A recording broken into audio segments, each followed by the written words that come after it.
যোৰহাট জিলাৰ অন্তৰ্গত গাঁও পঞ্চায়ত সমবায় সমিতিসমূহৰ সম্পাদক প্ৰমুখ্যে বিভিন্ন বৰ্গৰ কৰ্মচাৰীসকলক একত্ৰিত কৰি গঠন কৰা যোৰহাট জিলা গাঁও পঞ্চায়ত সমবায় সমিতিসমূহৰ ঐক্যমঞ্চৰ যোৰহাট জিলাৰ অধিৱেশনখন প্ৰথমবাৰৰ বাবে অনুষ্ঠিত হয় দেওবাৰে তিতাবৰত।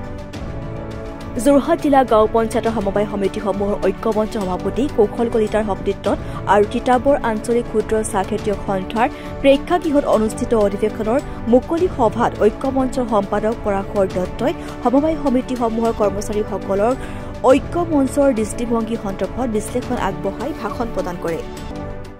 আস্থা প্ৰকাশ কৰে যে আপোনালোকে এটা কাম কৰক, যিহেতু এতিয়া কেডাৰ মেনেজমেণ্টটো উঠি গ'ল, গতিকে বোৰ্ড অফ ডাইৰেক্টৰে কেতিয়াবা মানি ল'বলৈ টান পায়।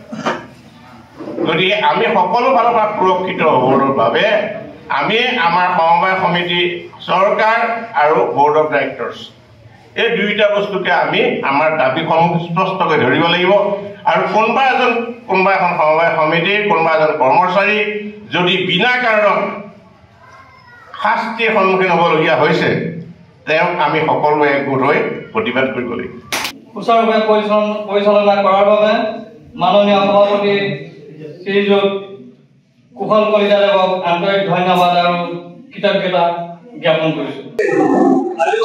যোৰহাট জিলা তথা অসমৰ 777খন সমবায় সমিতিৰ যিসমূহ সম্পাদককে ধৰি কৰ্মচাৰী আছিলে, সেই কৰ্মচাৰীসকলক আমি চৰকাৰী চাকৰিত অন্তৰ্ভুক্ত কৰি চাকৰি নিয়মীয়াকৰণৰ বাবে আমি অসমৰ মাননীয় মুখ্যমন্ত্ৰী মহোদয়লৈ এটি প্ৰস্তাৱ প্ৰেৰণ কৰাৰ বাবে আজি সভাত সিদ্ধান্ত গ্ৰহণ কৰা হয়।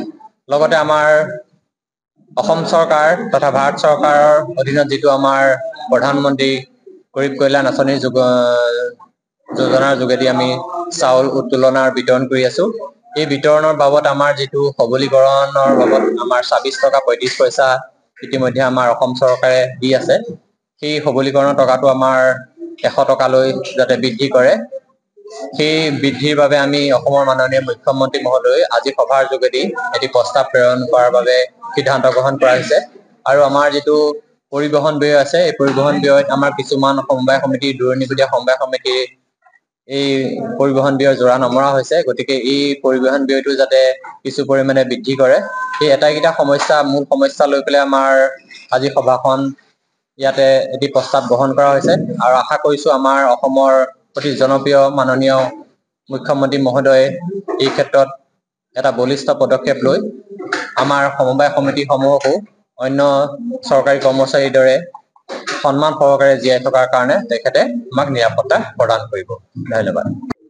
সদৌ অসম গাঁও পঞ্চায়ত সমবায় সমিতিসমূহৰ কৰ্মচাৰী পৰিষদৰ ঐক্যমঞ্চৰ আজি যোৰহাট জিলা সমিতিৰ এখন কৰ্মীসকলৰ অধিৱেশন তিতাবৰত অনুষ্ঠিত হয়। আৰু এই সভাখনত কৰ্মীসকলৰ যিখিনি দাবী আছিলে, চৰকাৰক যিখিনি দাবী উত্থাপন কৰিব লাগে, সেই উত্থাপন সম্পৰ্কত বিশদভাৱে আলোচনা কৰা হয়।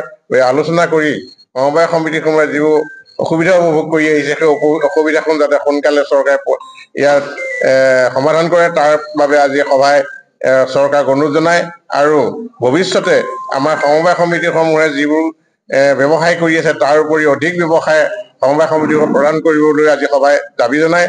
লগতে সমবায় সমিতিসমূহৰ যিবোৰ পৰিবহণ খৰচ এতিয়ালৈকে বকীয়া হৈ আছে, সেইটো দিয়াৰ লগতে আৰু পৰিবহণ খৰচ বৃদ্ধি কৰিবৰ বাবেও আজি চৰকাৰক এই সভাৰ যোগেদি দাবী জনোৱা হয়।